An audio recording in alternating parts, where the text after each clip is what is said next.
Alright guys, TacticalRab back again today. Hope you are all doing well and enjoying your day so far, and welcome to episode 5, I believe now, of the Breaking Point podcast, available of course on all the audio platforms as well if you guys would like to check it out and listen in a different version. Well, the CDL has begun. Phenomenal weekend, all things considered. Certainly some things to look at. Maybe production wasn't superb. There's certainly some concerns maybe with some of the replays and such. Well, I'm sure we'll get into it for the coming minutes, but on the whole, very entertaining bunch of matches. Finished up, of course, the blockbuster FaZe versus OpTic. Joined once again here by EasyMac, coach analyst, of course, over at the Atlanta FaZe, Lionman as well. And I suppose I'll kick it to you first, Austin. Initial thoughts after the, honestly, as it's finished up, fantastic weekend for you guys. Yeah, I mean, it was a really fun weekend. A lot of great matches. Kind of shocked at the play styles that came out, like the differences between practice and the tournaments. It got like a lot slower, but production was pretty consistent and good all weekend, and a bunch of great matches. After the first 2 days, it was like super close to the last on the weekend matches. So it was great to have God back. Do you want to throw it to me? Yeah, go on. Yeah. It was great, and honestly, it was the first time. I mean, I guess the Kickoff Classic as well, but it's the first time I've really, really enjoyed COD since COD Champs in 2019, and to actually get that feeling back of enjoying watching COD all the time was, it was great. So I enjoyed it. The matches were good. It was a lot more competitive. 4v4 was great. Maybe some issues with control sometimes, but it was, overall really good, and I enjoyed it. Yeah, quality weekend. So let's kick off before the weekend actually begun. There was this OpTic Chicago pre-show where Karma was announced to be joining OpTic Chicago as a content creator. Also to help out somewhat with the analyst side of things. Pretty interesting because we talked a fair bit during the off-season. Okay, what's going on with Karma? Now he's retired. What exactly is going to happen? Is he going to be a coach? Where's he going to be a coach? Didn't make sense to go to Chicago given they've got Cinder doing a pretty stand-up job. So where he's ended up makes a lot of sense to me. Content creator for OpTic. Surprised, frankly, it didn't happen a little bit sooner, but waiting, getting everything sorted for whatever reason. The analyst piece is maybe a little bit more interesting to me, given he's someone who he was doing pretty well in the early Challengers Cups, but he's not maybe the ideal player that's he's not playing the game. He hasn't played it at a high level so far this title. So there's a question as to how much he can bring on the analytical sense, you could argue, even though, of course, being one of the, if not the greatest player of all time, I'm sure he's going to have some phenomenal insights regardless. So interesting pickup, definitely makes a lot of sense, Lion. But do you think Karma can bring something to actually further the success, I suppose, of this OpTic Chicago?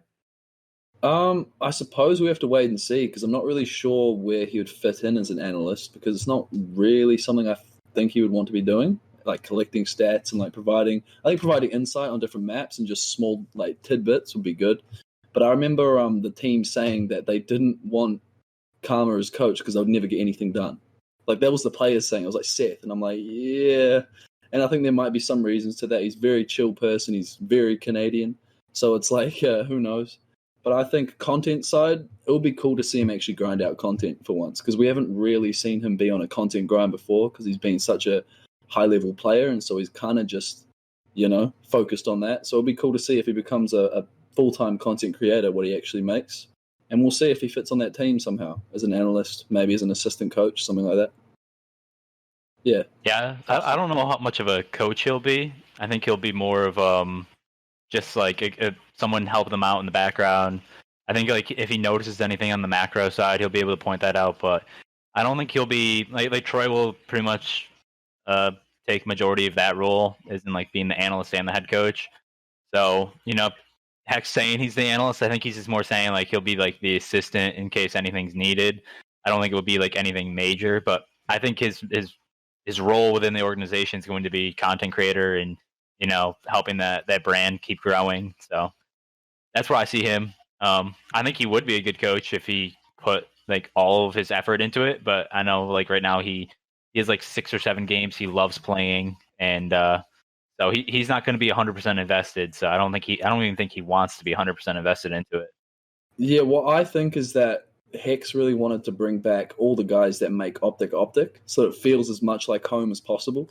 So bringing back Karma gives people that feeling of 2016, 2017 OpTic, Mm-hmm. So it's by saying analyst too, they're giving him a gateway to get back into competitive, stay tied to it, and get in case he has those juices flowing, he can still be a part of it on that side. And maybe if they have an academy team, who knows? Maybe imagine he's the captain of the academy team. They bring in like 3 young guns as well. It's possible. Man, that'd be so fun to see, but it's interesting for Karma, right? Because he's obviously incredibly talented on all across the board, and a very entertaining streamer as well. Like, I don't really watch much Twitch, but I do enjoy Karma's streams when he is streaming. So maybe now being officially tied to OpTic, having some contract in place, there's some requirement to do X amount of streaming hours, and you might get back more on that consistent grind, I suppose. So I think it's good for everyone. The only one from that Dynasty team, not in that squad, of course, is Crimsix over, and as he said on the HECZ Drop podcast or whatever, that he was happy they dropped him or whatever because goes on to win the World Championship. Who can really blame him? But I suppose speaking of that rivalry, we better crack on with these matches. So 10 matches over the course of the weekend: 2 Thursday, 2 Friday, 3 Saturday, 3 Sunday. Kind of wish, I know Seth was saying as well, or Scump was saying on the I think it was the pre-show as well. He was like, I kind of wish it was over 3 days, not 4, because it's kind of difficult for practice time for some teams. And it's not the easiest thing to watch as well. Like 4 days on, 3 days off a week should be the other way around. I can get why they do it. And it's good for us in the UK, to be fair, because we're not staying up to 3 a.m. every single day, only 2 days, which is, acceptable. But the first matchup, I guess we'll just crack right on. 100 Thieves, LA Thieves versus Minnesota Rokkr. This is one where I was expecting it to go the distance. I thought Rokkr would win a game 5. Doesn't happen. They do win the search, but Thieves looked really good in the respawn. And this was very impressive, right? Given they'd lost to OpTic Chicago convincingly at the Kickoff Classic, even though, how much can you read into that matchup? But apparently in scrims it wasn't going too well for them. But they come into this series against a Rokkr team which has been pretty solid supposedly, and they close out a couple of maps pretty closely. They control the first hard point, and then game 4 in Moscow, I think it was Moscow, complete blowout, 250-60, wiped them off the map. Looks like, honestly, a competitor, right, for right at the top, especially how we saw the rest of the weekend play out with some of the top teams not having the best series results. We could be seeing Thieves as a real competitor early on this season, Austin, which is not probably something I expected to be saying after the Kickoff Classic. Yeah, I didn't think they were going to be so strong in respawns. Like right off the bat, they won 3 against Minnesota. I think Minnesota was hot like a couple weeks ago, and everyone was kind of high on them. And now, come match time, you see like if they lost the 3 respawns here, the only one that was really close was the Garrison hardpoint, but they looked really strong in the hardpoint and the S&D. But LA was just really shocked me how strong they were in that control and how strong they were in that Moscow hardpoint. And pretty much just, Kenny and Temp were, real X factors on that team. I thought, Kenny had maybe the best S&D map I've seen this season in their second match. But, even in this one, he finished with a 1.13 and then Temp with a 1.16. They were both the stars of the show in this matchup. Yeah, honestly, I think that was the biggest surprise, that Kenny came out after the Kickoff Classic when he didn't perform too hot. He came out and was suddenly like the most effective player, and it was crazy to see. And I think we expected Rokkr to be slightly better in their first match, and they showed it in their second, obviously. But in their first match, I think 8 out of the 10 of us predicted them to win. And like going into this, we thought they were top 4, and then Thieves have just entered that top 4 in the argument, and their respawn looks really, really strong. So I'm excited to see where they go. But I think we expected Thieves at some point to get to this level, just not so quickly. Yeah, this meta is really helping out Kenny. I said it a couple weeks ago that the XM4 meta is should play right into Kenny's play style. Sometimes it's kind of like the Maddox, but a little bit more pre-aim heavy. So it slowed down his game. It allows him to use Temp and TJ in front of him. Really play smart, and it's working out great for him. And he looks like that World War II form. It's finally coming back, and I'm excited to see how good this team actually gets. Yeah, they look so scary right now. And what I thought was maybe the scariest was that Slasher didn't even have to do much in these series, right? Like he was kind of chilling, 1.0 KDs, not exactly putting up crazy numbers with the AR like we're used to seeing out of him. And it was TJ who had a very lackluster Modern Warfare, who has a really couple of great maps here. Obviously, it was Kenny who was the shining star of this team. Certainly, Temp had his fair share of good moments as well. So production from all across the team is exactly what you want to see for the Thieves, right? And after they did their first 0 to 100 episode of, things not starting off too hot for them at the Kickoff Classic, already they're quite a way on their way to 100, I suppose, winning a first championship. And certainly if there's a team right now which could well compete with the top ones, especially we're going to see that Dallas versus LA match relatively soon as well. We'll talk about that in a little bit. Then, certainly an exciting one. Speaking of Dallas, then, the other first match of the day was Dallas versus Seattle. Probably not too much to get into here. Seattle didn't exactly look spectacular, but then again, up against Dallas, you're not expecting much. They get 3-0s pretty convincingly. I remember Hook on map 1. This is the real thing that impressed me, right? Because you look at that Dallas team, I don't know who to pick as like my guy who's going to go off every game. There's no like star player. Like a lot of teams have a star player, but Dallas has basically 3 star players and then the greatest player of all time. So it's not too bad. And anyone at any moment can take over a game. This time it was Hook. Last year, probably maybe the most underrated player of last year, you could argue. And this year showing that he can slay with the best of them, certainly. Map 1, he goes 35 and 17, 3 pieces all across the park. And they closed it out in a 3-0. Not sure if there's any particular comments you had on this one, Lion, but pretty convincing. Well, yes, they looked amazing. They dominated it from start to finish. But you got to remember, this is the Seattle before Gunless had 240 hertz. He was playing on a 60 hertz monitor at this point, and Octane was getting stick drift. So you can't really say that this is like a full power Seattle, but they did get dominated. And I think regardless, they probably lose at least 3-1, 3-0 with that, like those changes. But Dallas looks so strong. I think in their respawn, they look really good, especially hardpoint. And that showed in their second series as well. But in this series, they looked absolutely flawless. And I think that's why everyone thought they were going to completely dominate Rokkr as well. But that clearly didn't happen. What do you reckon, Austin? Yeah, I mean, I don't think any of that changes. And I think this was going to be a 3-0 regardless. I'm just really shocked that Dallas didn't play down to the level of Seattle. I mean, they came out and just absolutely mopped them. And Hook has been really aggressive this season and really playing comfortable. He's not that support player as much this season, so he's just allowed to do what he wants on the map, and it's absolutely letting him just dominate. At 35 and 18, I mean, he was literally getting so many kills. He was getting 4 kills per minute and just running through hard points, getting clean breaks himself. I saw so many triple kills out of him; it was ridiculous. So I'm just really excited to watch him. I think he's going to be an MVP front runner this year, definitely. Yeah, absolutely. So that one goes pretty convincingly. Then the next 2 matches were also 3-0s. So interesting because it started off and I was like, is this league not as competitive as we thought it was? Maybe it's just 3-0 season. But when we got to Saturday, Sunday, that's when we really saw the length of these matches. And of course, Sunday had all game 5s. But the next match was OpTic versus Paris. This one, it wasn't exactly close. OpTic pretty much dominated the hard points. Then game 2 and game 3 was certainly more down to the wire. They went down 3-0 actually, didn't they, on Checkmate Search and Destroy, but OpTic brought it back to win 6-4. And then in the control, it was pretty close, and OpTic closed it out in the round 5 on Raid. So 3-0 to OpTic. What most people were predicting, Paris put up something of resistance, maybe more than some people expected, but still, OpTic closed it out in relatively similar fashion to what Dallas did, really, up against Seattle, Austin. I mean, this was much more of a close 3-0 than the Dallas one. The raid control was kind of back and forth. It wasn't clean by OpTic. It could have went Paris. The checkmate, Paris started out 3-0, but then they were also up 4-3. So I mean, they were really close to closing it out in that one. But I mean, the raid hardpoint was just clinical. But I mean, you saw little glimpses of success with Paris, so maybe they can build on that in the future. I was a little bit worried because they were kind of getting outslayed a lot, so I don't they're gonna have to find ways to win without outslaying their opponents heavily, and that's something tough to learn. But if they can do that, then I mean they could be a hardpoint threat in the future. Yeah, I was kind of surprised by how. I don't know, I was a little bit let down by Paris this week because I did pick them against, what was their other game?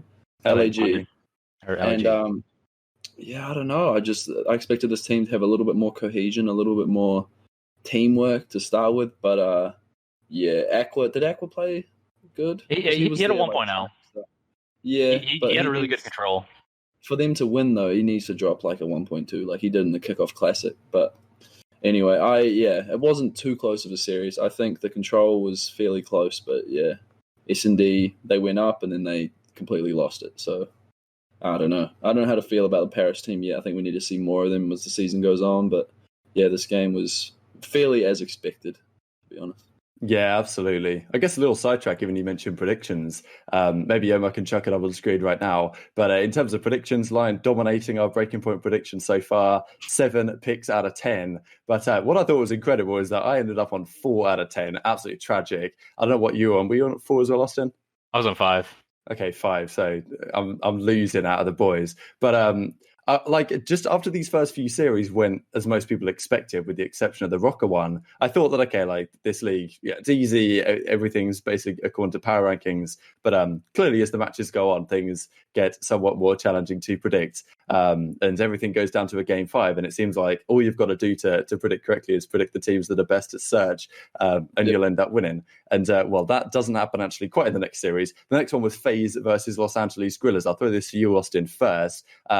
Again, as we saw with the Paris series, more of a fight from LAG. It wasn't a blowout by any means. Hardpoint, it was pretty comfortable once again. The search was actually kind of close, especially given how good you guys clearly are in search, as we saw later in the weekend. LAG, I think they were up maybe 4-2 on Garrison search, and you guys brought it back to 6-4, something to that effect. And then you closed it out on the control as well. But it definitely took some individual plays from the likes of Varsities and some of the crazy individual talents on that team to get over the line. But a 3-0, you can't really complain about that.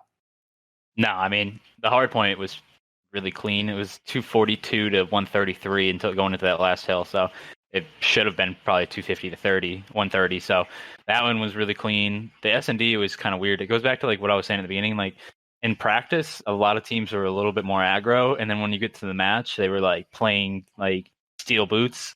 So like LA was in that S&D, they were playing really, really patient, and they were just waiting for the opportunity to strike, and then we kind of just adjusted mid-game, and that's how we really made the comeback there. But the control, I mean, honestly, 3-1s in this game are pretty much a blowout, or not a blowout, but like it's a pretty clean win, especially because that means you won 2 defenses and an offense. Because offense is going to be really hard to win this year, so that means you went 1-1 on offense. So I mean, it was pretty good. I mean, Garrison control is really hard to win on offense. So the fact that we won one and won both of our defenses, I'll take that any day of the week. But yeah, I mean, wasn't much to it. I think we outslayed them by 47 in the series. So, I mean, I'm just happy we played consistent and we went in there, did our job, and got out without any bumps in the road. Yeah, because LAG seems to be at the moment one of those teams where you don't really know how they're going to perform. And so the fact that you guys got a clean 3-0 sweep was huge. And you mentioned that control.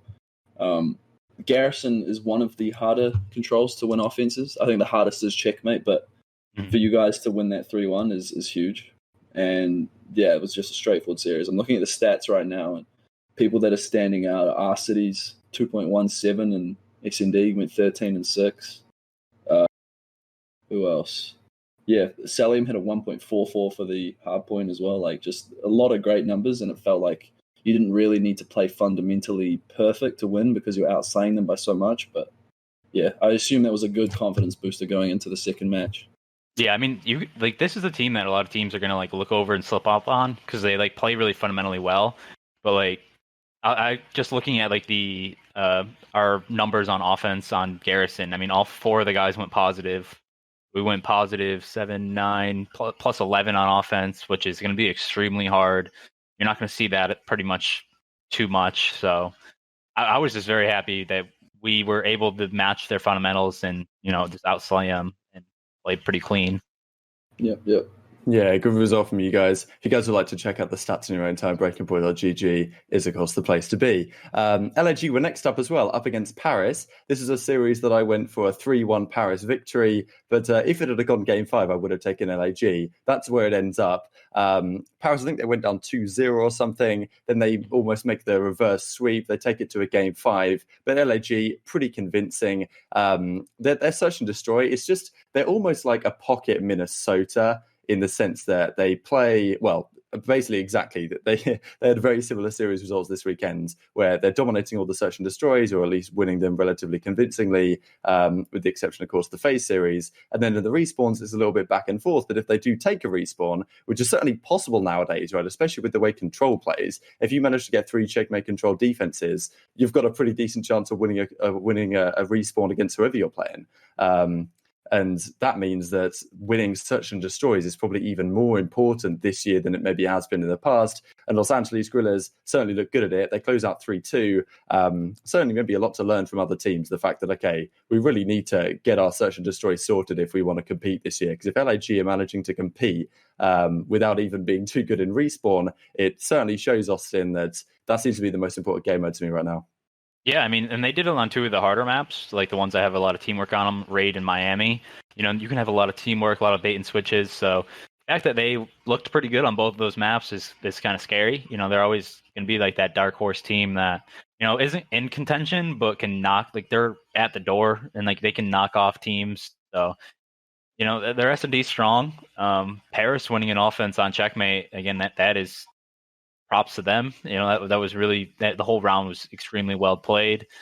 And but yeah, I mean, and Apathy went on that monster 12 kill streak on the Crossroads in that first map.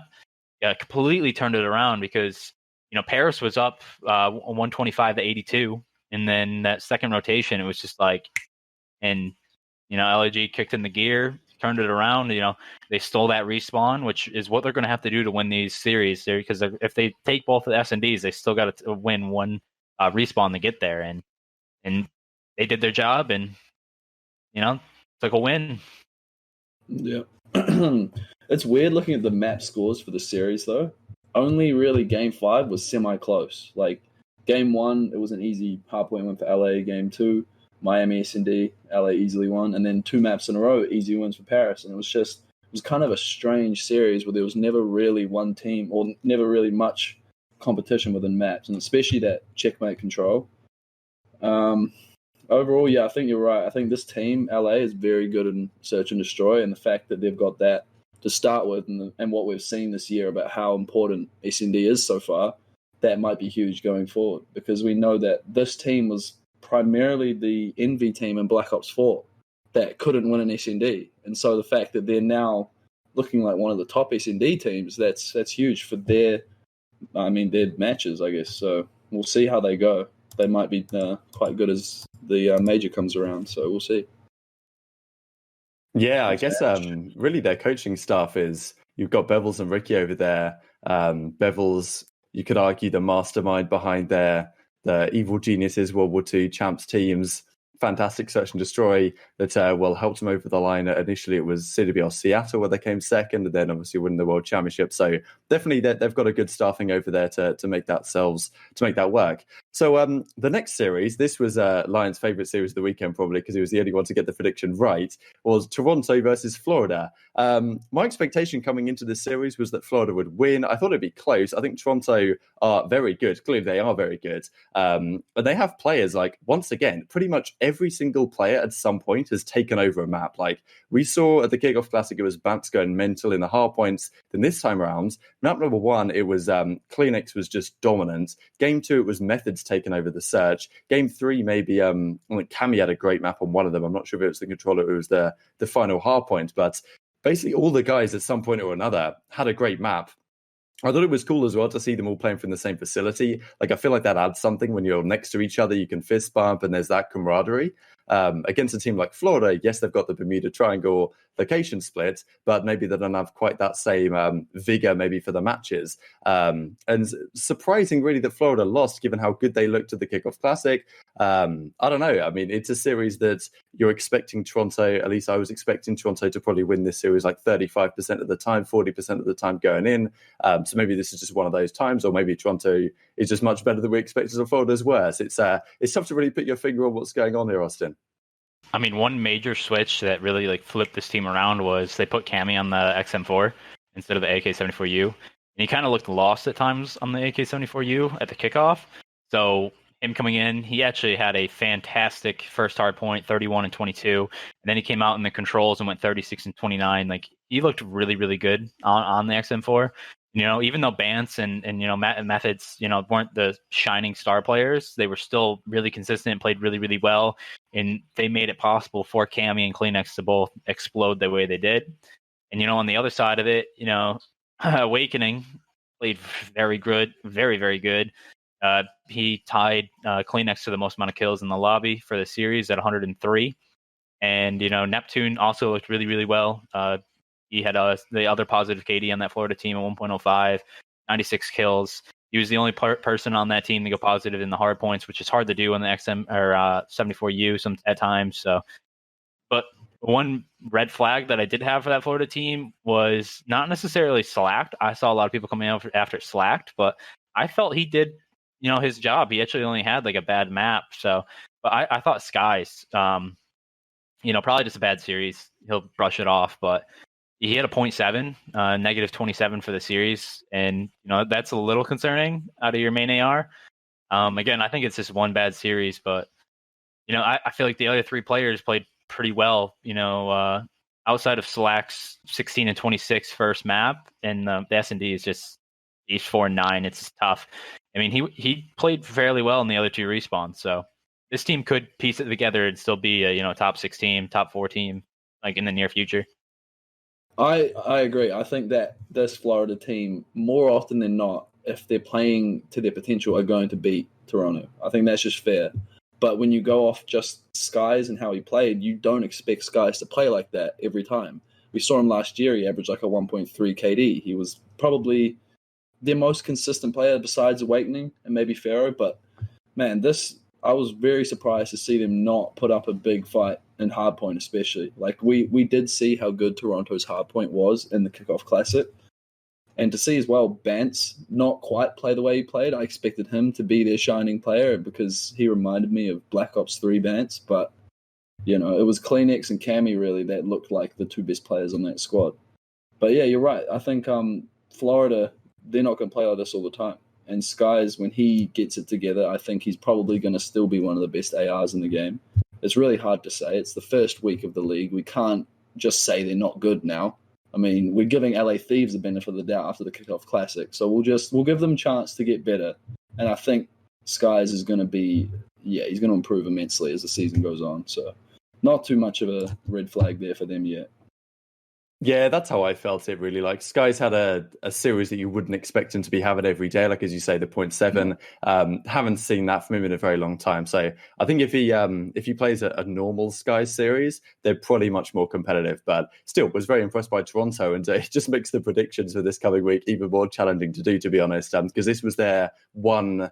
this was the only week that they played one match. The next 2 weeks, they played 2 matches. So excited to see more of Toronto, man. Fun team to watch. Then getting into the next match, Thieves versus New York Subliners. This was an entertaining one. It started off with this crazy map one. Who even knows what was going on? I haven't heard the full... Well, we heard a couple of different stories. Eventually, it seemed like the story was from JCap that there was some issue with Slasher's game and it crashed or some problem with it. And but for some reason, I was super confused watching the stream. Like, why has this not been ended? Why is it 100-0? The lads are shooting each other and we haven't restarted, because it's not like this issue occurred 2 rotations into the hardpoint. It's an issue that occurred before the match even starts. So there should be no excuses. Even if the rule set says this and the rule book says this, there should be no excuses not to restart it.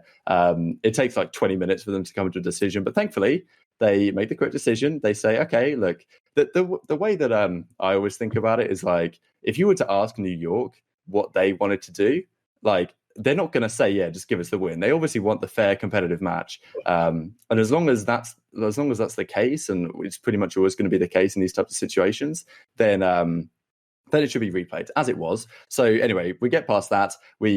Map number 1 was actually kind of crazy. New York looked like they were going to win it. They had a perfect rotation over towards P3. Clayster was in the back. Kenny goes absolutely massive on P3 and then on P4, getting that crazy 3Ps. And they clutch up in kind of a very similar end of the map to what we're going to see later on in the weekend. So yeah, that was a crazy map number 1. Then game number 2, Kenny takes over again. Ace 1v3, that was crazy. And then game map number 3, 3-2 in the control. Probably the closest 3-0 I've seen in a very long time. Lots to take away, I suppose, on the positive side for New York. But Austin, I mean, what a series for a 3-0. I mean, there's a lot to unpack here. So like, I want to touch on the restart at the beginning.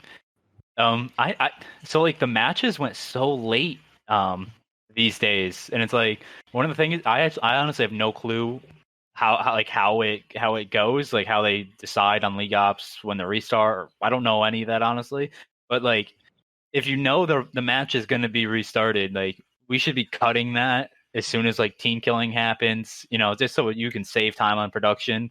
We're not going, over all the time, just so because like we're watching it, it's like with 250 to 5, and they're still team killing each other.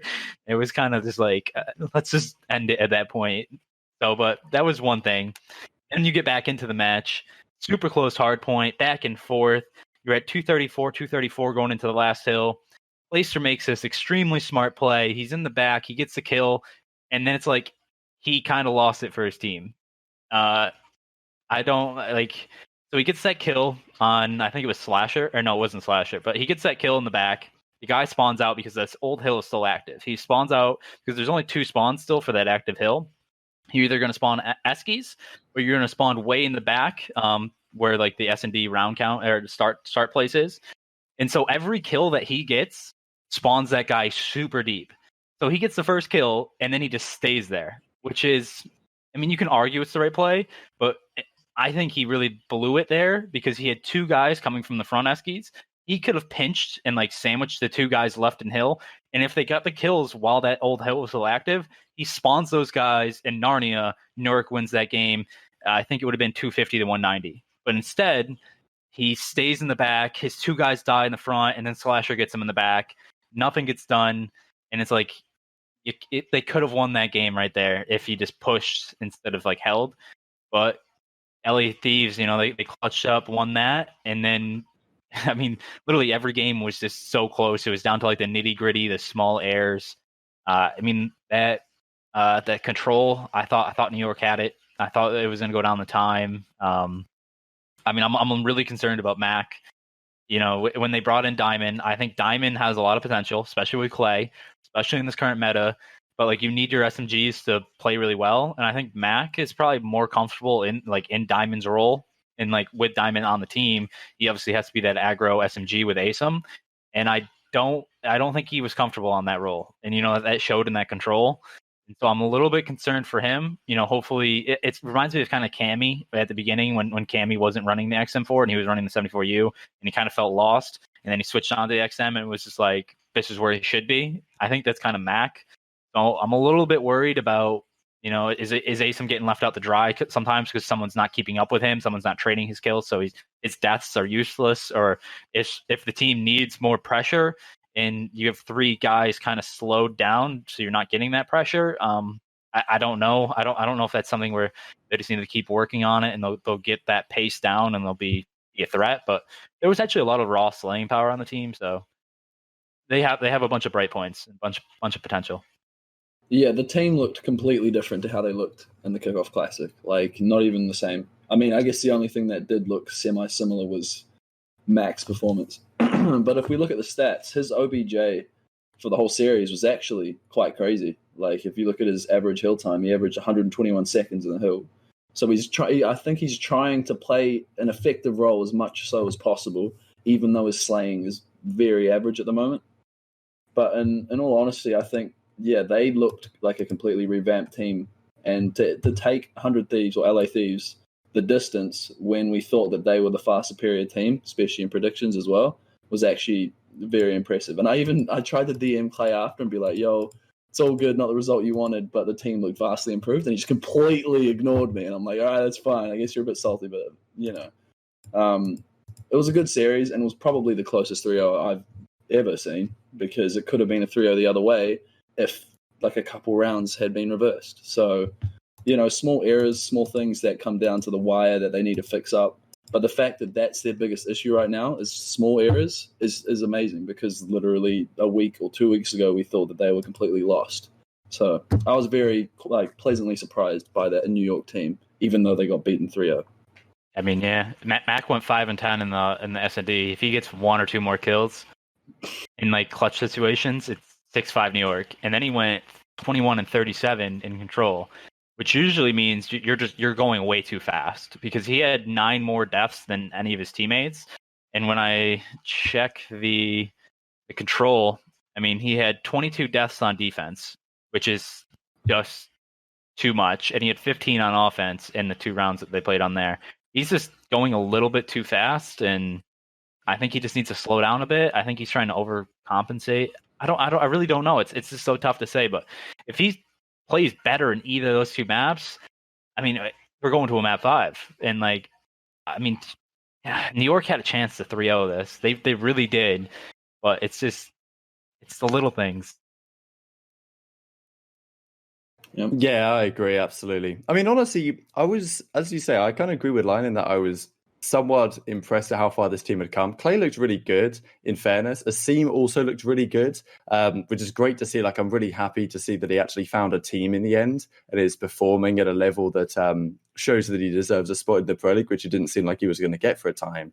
Definitely thought he should have been picked up maybe earlier than he was, but he does get a spot because Hydra can't get over. Initially, that's how it was. But with Zuma stepping out, he may have been coming in there anyway.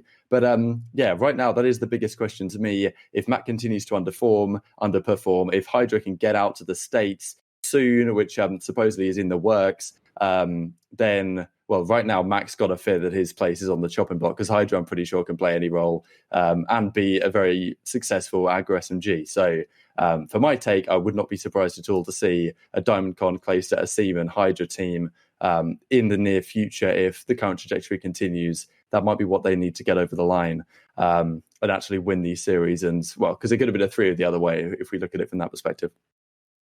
So, final 3 series, moving on to the Sunday. Seattle versus London. These were all Game 5s, banging series, to be honest. This was one which, Parasite's debut in the Pro League for the first time in a long time, so pretty cool to see. I thought that London would get the better of Seattle here, but honestly, Seattle showed some good promise. They win map number 1 on the Crossroads hardpoint. Honestly, I think it seemed like, I think early on it was like 100-30 for London, and it just slowly slipped away. Gunless, of course, you've got to call out the 240 hertz mono to Gunless, absolutely shredding. And honestly, this was the first series that we've really seen Gunless and Octane, the 2 big slayers, actually putting up big slaying performances and winning their team a series. That's something which we expected was going to be the way that this team would get over the line, and that's what happened this series, and they did it. So the other thing to mention is they win both Search and Destroys. They win Game 2. Alex got a crazy 1v3. They almost choke it, but they close it out in the end. Then they lose Game 3, Game 4 pretty comfortably. And then Game 5, they win that as well in a pretty impressive fashion on Raid. Basically, Parasite was the only player in London doing anything that map. He had 7 kills in 2 rounds. He had the ace and the 3-piece next rounds. But Dylan goes like 1-8 or something, and Alex didn't do anything either. So definitely wasn't the best team performance from London that Game 5. But Seattle win both Search and Destroys in a series for the first time in their franchise history. Wow. They'd won a Game 5. They'd won 2 Game 5s maybe last year. But in both those series, they hadn't won the Game 2 as well. So, yeah, the first time in their history that they won both S&Ds in a series, and at a crucial time, right? A big victory for them, for morale especially, and pretty much a must-win series against London if you want to compete for the winner's bracket, Austin. Yeah, I think funny thing is I think we almost lost 2 S&Ds to him last year. The round where MC clutched the 1v2 on St. Petro. I'm pretty sure that would have, if Seattle won that, I'm pretty sure that was map 5. I'm pretty sure they won the second S&D on us. I think it was like Arkloff. But Seattle looked really good. It was kind of funny. It was like London was winning the SMG battle.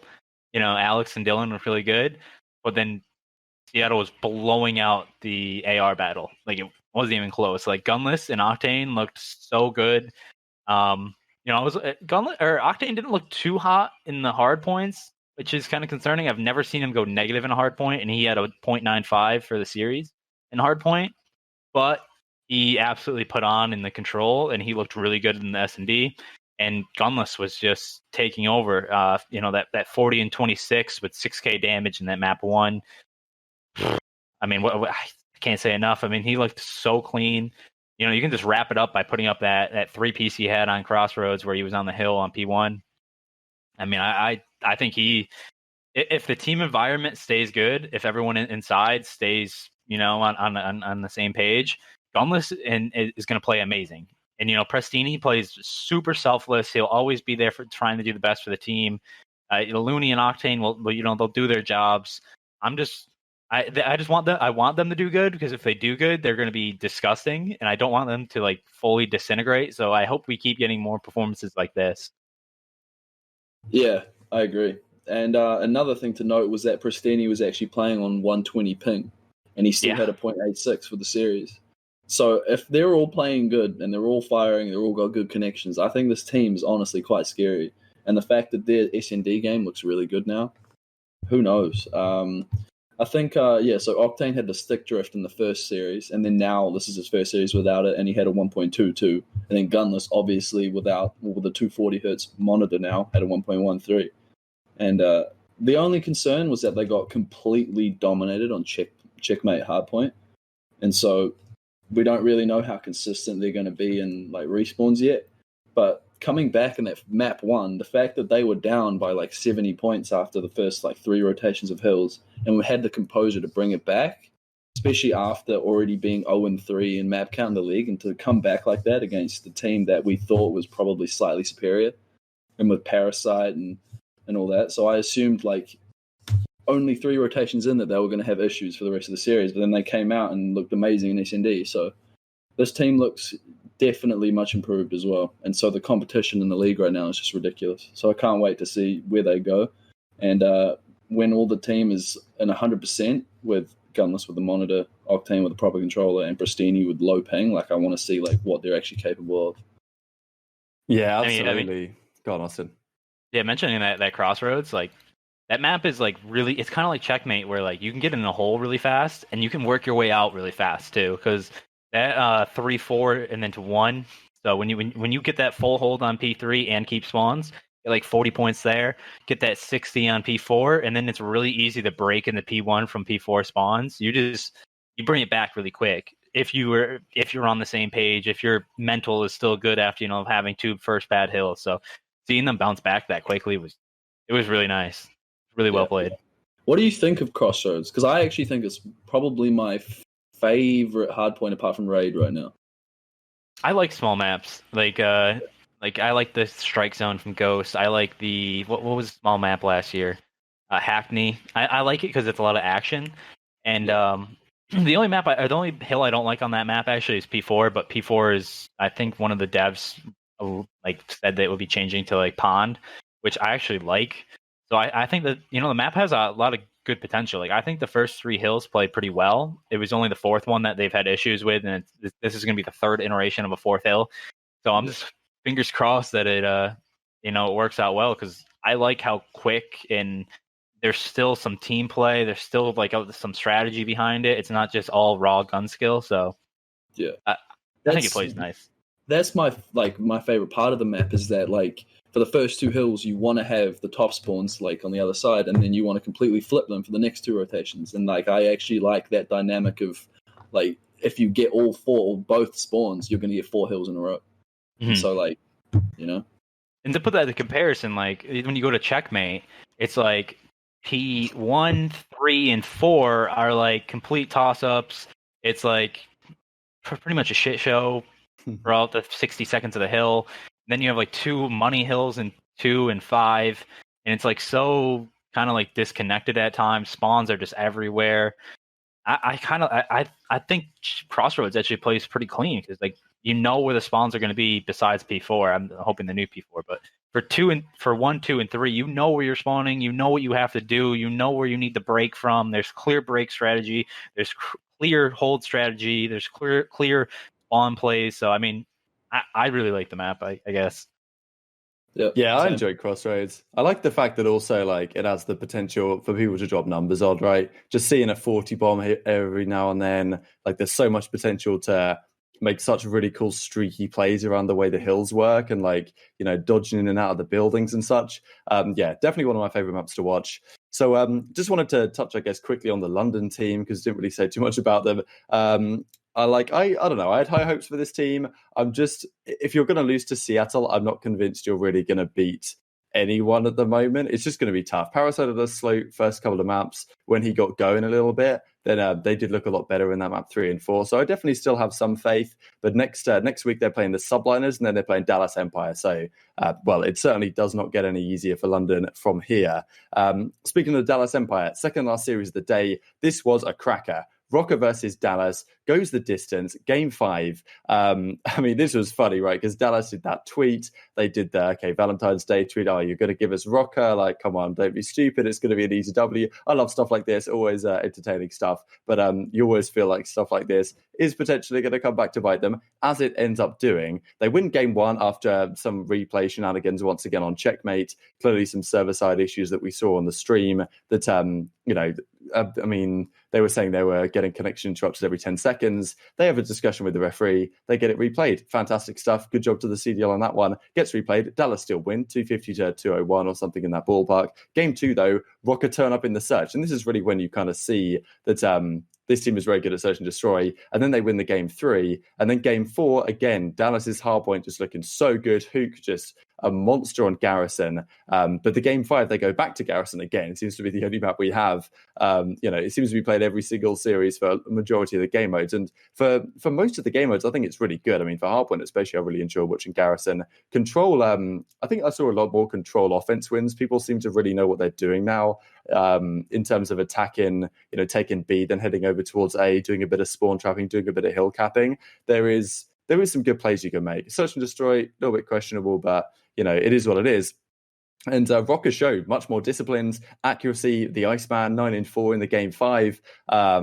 And well, the world champions go down. Not a series I expected to go like this, given the fact that Thieves were able to beat the Rokkr earlier in the weekend. But 1 respawn, 2 search and destroys, winning 2 S&Ds against Dallas. That's no mean feat at all. The fact that Rokkr are able to do it, Lion, is very impressive to me. I really don't know what to do with power rankings right now because it's just gone to chaos. I mean, at the end of the day, it's still online COD, So, there's never really any rhyme or reason with online COD. There can always be something that's a little bit off. So, yeah, this series was strange, and both the hard points were exactly the same score to Dallas, 250 to 201, which is ridiculous to start with. And then the SNDs, Dallas looked surprisingly poor. When you think about them as a team and a dynamic, they should be a really strong SND team. Like, Illy is known for his SND. That's how he came up in the scene. And so for them to not be so good right now is unusual. And then you look at the control. For Rokkr to be able to get an offense win and a defense win on the board straight away and to take that 2-0 edge was huge. Because then they also got defense round 5 and there was really no chance for them to lose that match. And then we go, game 4 obviously was 250-201 again. And then again in the game 5, it was just a complete domination, winning their ones, like their 1v1, especially attach as well, winning 1v1, and then accuracy as well. It's just Dallas looked a little bit swamped for some reason in SND. They looked a little bit flustered, and plays weren't coming together. Just a little bit of miscommunication, perhaps. So And then also that tweet was just ridiculous. And then Crim replying. If you want to put that in, Omar, at some point, maybe not. I'd probably get fined. But it was a great series, but it was just it didn't go at all the way that I expected. Yeah, I mean, I think those S&D wins say more about Minnesota than Dallas. I still think Dallas is a top 4 S&D team. I think they're going to be great at it. But I mean, when you look at Minnesota on paper, I mean, you have Attach, Major, and Preston who are going to be absolutely amazing at S&D. They're really good at it. They've had the pedigree for years. And, accuracy is actually pretty good at S&D too. Historically, he finished with a 1.4, the highest on the team. And they went 8 and 9 in opening duels, so it wasn't like they were winning straight from the get-go from the early rounds. It was more of the mid-round calls. So, I mean, I think this Minnesota team does have a lot of potential. Early on their hard points should be strong, but if they get outslayed, I don't know if they have the slaying power to necessarily keep up with the top 3 teams, but they're always going to be a force in the control. They're always going to be a force in the S&Ds. So this will be the dark horse Gen G-esque team, the early Minnesota from last year, where if you're not on your A game, you're going to have trouble with them. And it's this is going to be the team that you will not want to play at the major. You're going to want to avoid them at all costs. You don't want to go to a map 5 versus them. And yeah, I mean, that pretty much says it all there. Yeah, they also remind me of like FaZe in 2018. Like Yeah. kind of that team that can, if they're on their A game, are just going to win and they're going to win a tournament. But then on other days, they'll get completely destroyed by someone they shouldn't. So we don't know yet. I wonder if we get LAN, like what the difference will be, because that was a huge difference last year, especially with Rokkr. They were the team that took the biggest dip last year with LAN to online. So I wonder if this goes to LAN, will they suddenly be the best team in the game? Who knows? They got the talent to do it, that's for sure, especially the way the meta sits right now. So I suppose from one, I guess this was an upset. We then get into the final series. I mean, this was a crazy one. OpTic versus FaZe. Like, given the first two series have gone to Game 5, I was like, okay, will this one live up to the bill? Of course it does. It goes Game 5, as a lot of people expected. OpTic, map number 1, I mean, that Garrison Hardpoint was crazy. Like, OpTic had a nice lead, then FaZe brought it back. It looked like FaZe were going to maybe get the rotation over and we're actually going to bring a pretty crazy comeback. Because I remember you guys, I think it was the opening weekend actually against Florida, you had a pretty crazy comeback on Garrison Hardpoint in that first game. Looked like something similar was going to happen here. But Envoy and co, I think, and Dashy and co, they break into that P2 or whatever it is just in time to close out the game. And if they hadn't have got those last like 6 seconds, then FaZe would have won, right? Because they had the perfect rotation. So that was a crazy map 1. Then game 2, I mean, this is where I was like, what am I watching right now? Every single round, FaZe were just crushing it. And it's not just like OpTic strats didn't work. It's just like their foundational play style was just never going to work. Like, I'm really confused. Sender did a tweet saying that, their search and destroy in practice looked a lot better, but they were so, like, they weren't cohesive. There was no trades. There was nothing going on. They were peeking one by one, getting caught, making stupid plays like Formal. He had a perfect opportunity, 1v1, decides to try and run down to the docks. Doesn't work out for him. Abizi catches him, and in a round that 90% of the time you should be winning that, not a play you want to be making. So just everything went wrong for OpTic. They get crushed on that 6-0. Then we go to a checkmate control. All 3 defenses are won. Last round was very close though. FaZe gave it a good shot. And then game number 4, I mean, this was the crazy one, man. I mean, like, probably the map of the season that I've seen so far. It's going to be tough to beat, but I'm sure we are going to get some more cracking maps coming up in the future. But this was a Beezy, right? Like, not only did he have that crazy 3-piece towards the end that people are going to discuss, but the hill before that as well, he was just going off the entire map. 28 and 22 with the 74U and the Krug when it matters. And then game 5 wasn't even close. It seemed like maybe OpTic lost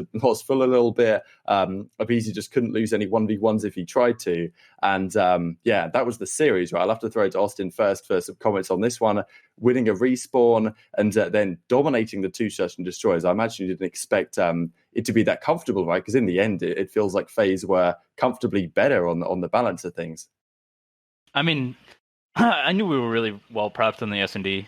I knew we were going to be really strong on that. OpTic was talking about how like their S&D was going to be like unbeatable on their podcasts, and it kind of like every team in the CDL this year is actually putting so much work into their S&Ds, and like so you got to bring it to an extra level. And so like RJ and Chris have been putting in a lot of the prep work, a lot of like anti-stratting. So we were really well prepared on the S&Ds. It wasn't like luck. A lot of like the Moscows, like you notice like 2 rounds, like Formal just got hung out to dry on like a 1v3 peak, like on the mid. He just has no chance of winning any of that. So like it's like the small rounds like that just worked so well, helped us take it. And so those S&Ds were just clean. The respawns, honestly, all 3 of them could have gone either way. It could have been a 3-1 win for Chicago. It could have been a 3-0 for us. The first Garrison, not many people are talking about it, but like we should have won that. There was a miscommunication on the final 5 seconds of that P2. Both Arcides and Simp climbed up on the railing to get ready to go to P3 because we had the full rotation. We had Arcides on the floating and we had MC in the hill.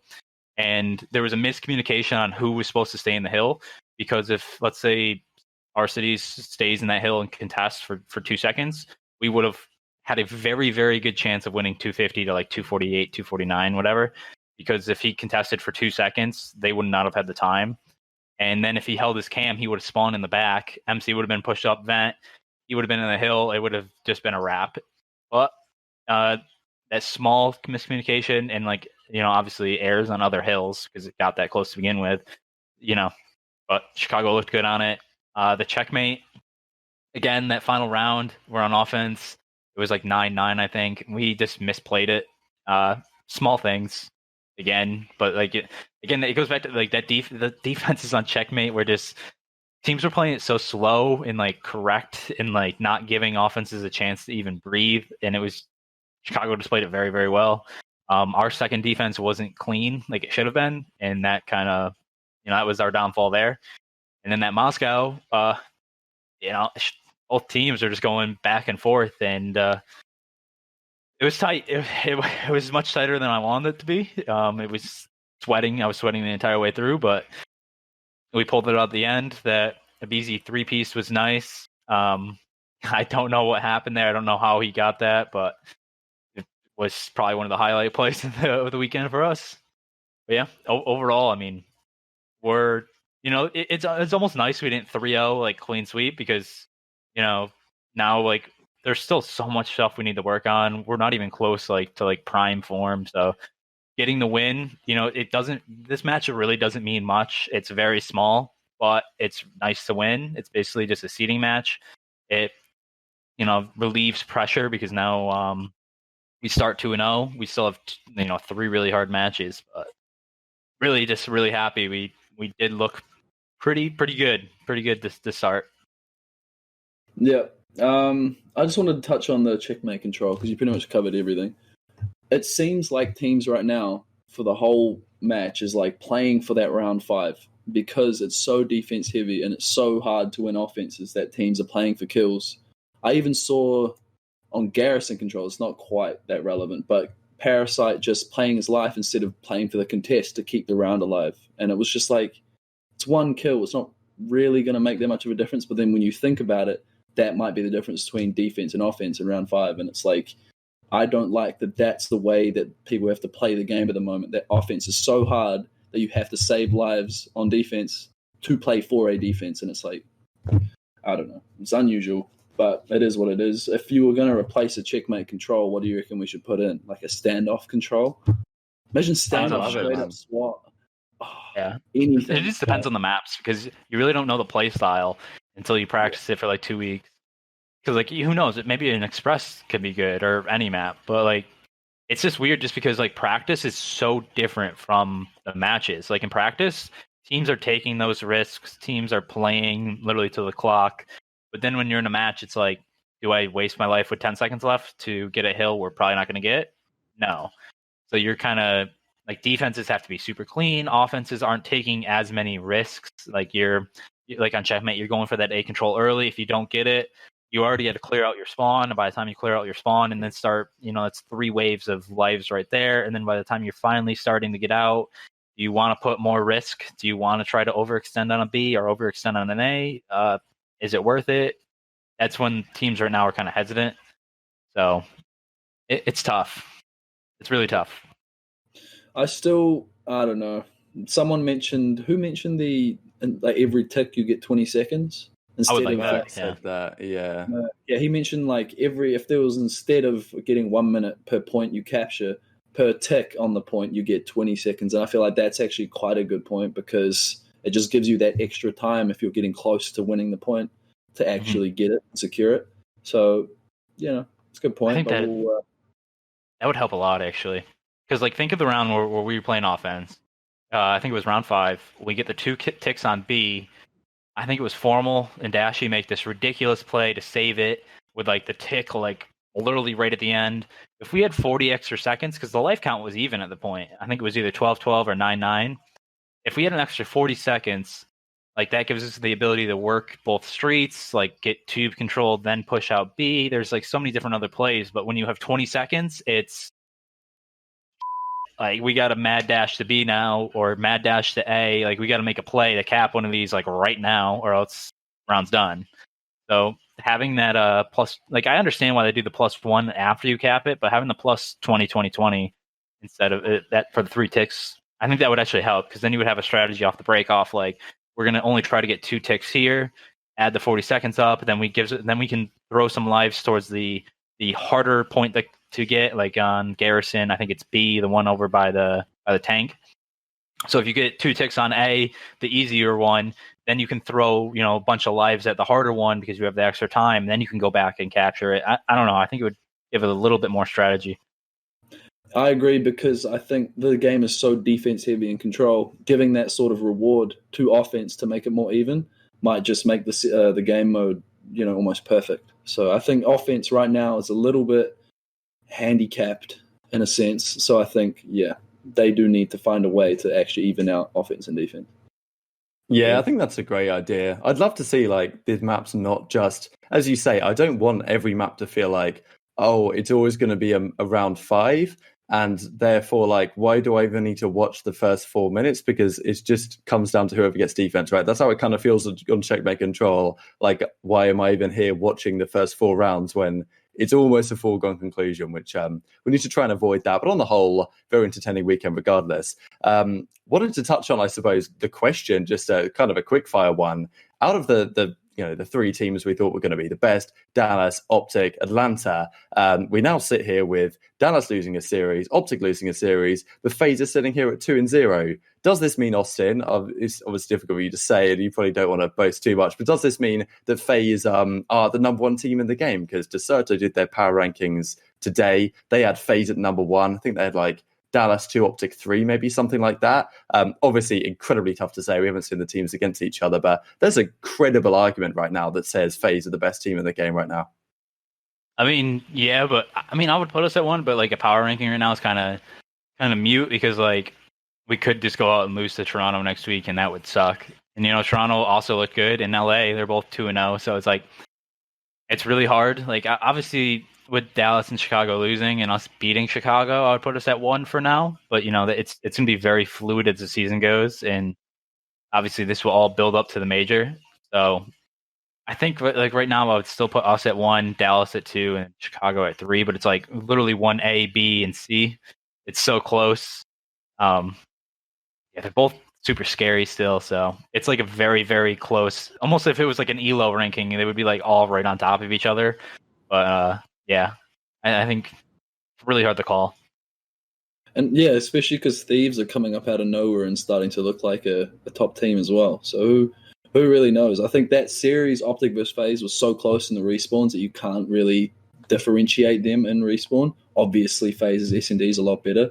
And then Dallas, we don't really know because we don't really know where Rokkr is either. So it's like we have to wait and see maybe another 2 weeks before we can really, or just probably wait till the major, honestly, to see where they are. Power rankings to me mean nothing. And that's why I never really use them because my predictions never go off power rankings. It's kind of gut feeling and how you think they're playing. So power rankings, yeah, who cares? Next. Clearly, you know something we don't, yeah. No, but precisely, I agree. I mean, that's the thing. If Dallas had won that series against Rokkr in the fashion that Los Angeles Thieves beat Rokkr, then I'd have been pretty confident saying, okay, like, Dallas, they 3-0, they 3-1.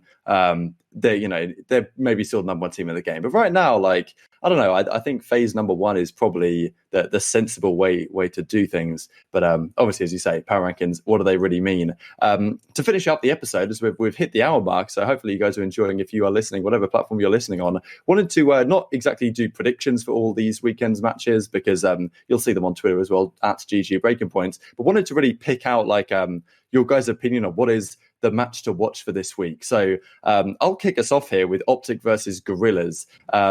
This maybe not the 2 biggest teams, maybe not necessarily the biggest battle in theory, but I'm really intrigued to see. I mean, OpTic also play Ultra first. Maybe Omar can chuck up the schedule on Florida versus right Gorillas, now. Right? Yeah, so Florida Gorillas first, then OpTic Ultra, but then OpTic play Gorillas on Saturday at 4:30 Eastern, and this is. I'm really intrigued to see how this goes because if OpTic Search and Destroy, that's the big storyline to me right now. OpTic Search and Destroy needs to improve. Gorillas are a team that can win a respawn somewhere or another. And if it goes game 5, what's going to happen, right? Like, I wouldn't be surprised to see Gorillas find a way to take this to game 5 and maybe Ultra do the same thing against OpTic as well. And who knows what happens there because I'm just really intrigued to see how this OpTic team develops next weekend because if their Search and Destroy looks like it did against FaZe, they could lose both of these series in game 5. It's not out of the question. And with Gorillas looking like how they're looking right now in Search, I think there's a genuine chance that they really mix things up here. And it's going to be a test to OpTic to see, like, look, you're probably, if you want to win this series, you're going to probably have to win a Search, maybe. You could win all 3 respawns, no doubt. But things could get a little bit complicated. So yeah, if you guys have got the schedule up, I'm intrigued to hear your thoughts, Lion, on which matchup are you keeping your eyes out for this week? For me, this is going to sound strange, but Seattle versus LA Thieves, because they're two teams that I somewhat bunch together, because it's kind of the parts from Rise, half the parts of Rise, and on each team. So it's like TJ and Slasher versus Gunless and Looney, and it's like they're both trying to essentially be like a 4v4 Rise team in their own respects, and so especially Seattle. And so I wonder like who's going to get the upper hand in that match. And I think like there's a lot of pieces in both teams that match up really well against each other. So we've got like Gunless versus Kenny, you've got Pristini versus TJ, and then Octane versus Slasher. Like it's going to be these like key gunfights that are going to pretty much decide the series. So I can't wait for that one over any other, to be honest. I think mine is it's either going to be a make or break weekend for both the Toronto Ultra and the New York Subliners. So Toronto faces both OpTic and Atlanta.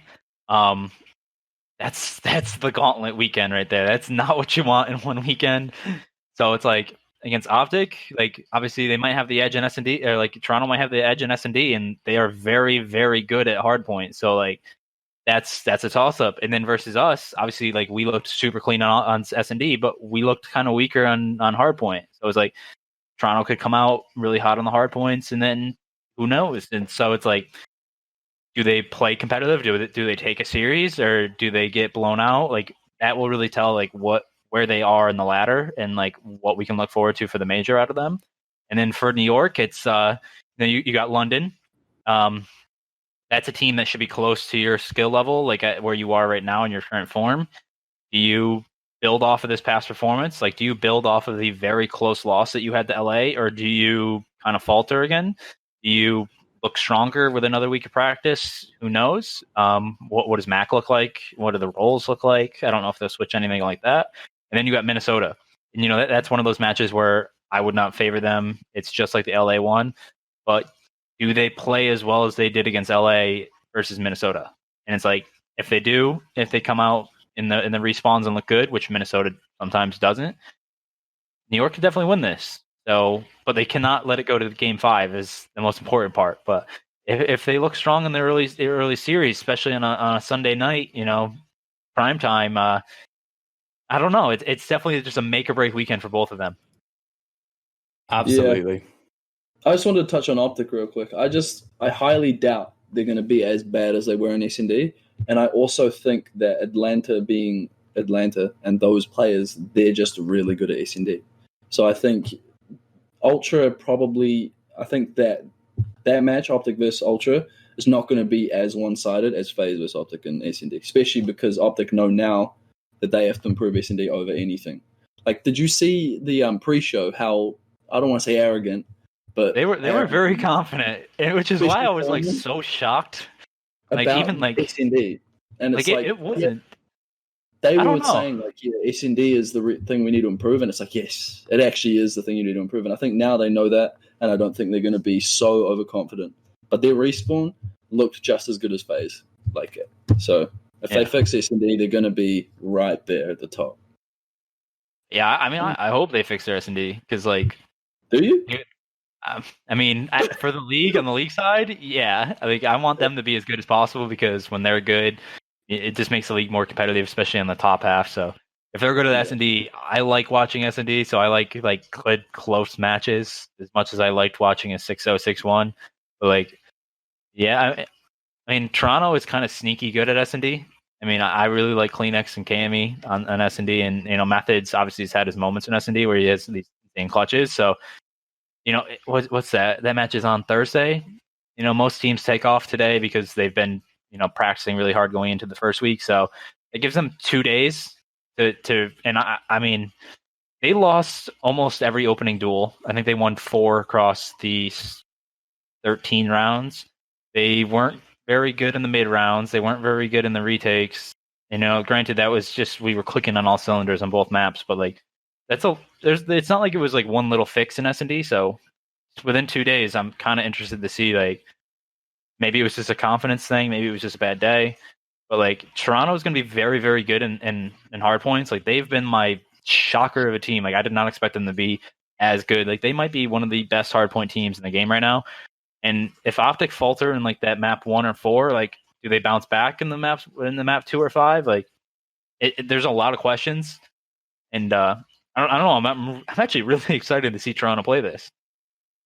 I think you've nailed it, Austin, to be honest. Like, so many questions, so many great storylines to come out of this weekend. Intrigued to hear the perspective of those of you listening or watching in the comment section below on, what's your matchup to watch? Who do you think the player of the week was? Honestly, just so many storylines. It's great that Connor's back, and I think that's where we will wrap up the episode. So thanks all for watching. Leave us a like on the YouTube video, review on the Spotify, all that good stuff. And take care, and we will see you next time.